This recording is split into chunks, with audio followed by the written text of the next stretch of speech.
तर निलेश घायवळ आणि सचिन घायवळ बंधूंवर झालेले आरोप खोटे आहेत असं घायवळ बंधूंचे मामा जानकीराम गायकवाड यांनी म्हटलंय।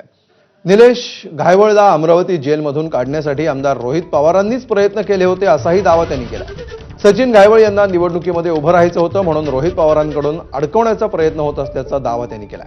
दोघांचंही शिक्षण पुण्यामध्ये झालंय आणि वडील पुण्यामध्ये नोकरीला असल्यामुळे ते लहानपणापासून पुण्यातच राहिले। हे निलेश गायवळवर आणि सचिन गायवळवर जे काय चाललंय सध्या हे सगळं खोटं आहे।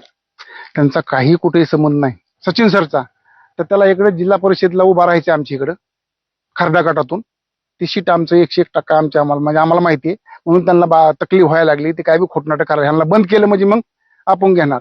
रोहित पवार करते सगळं हे। त्यांनी सांगितलं गृहमंत्री आमचा सगळा निलेश गावाला सोडलं राव ह्याच्यातून अमरावती जेलमधून अनिल देशमुख आमचे आहेत गृहमंत्री आणि रोहित पवार या दोघांनी ह्याला बाहेर काढले। पासपोर्ट ह्यांनी दिलेला आहे रोहित पवारांनी आणि अनिल देशमुख।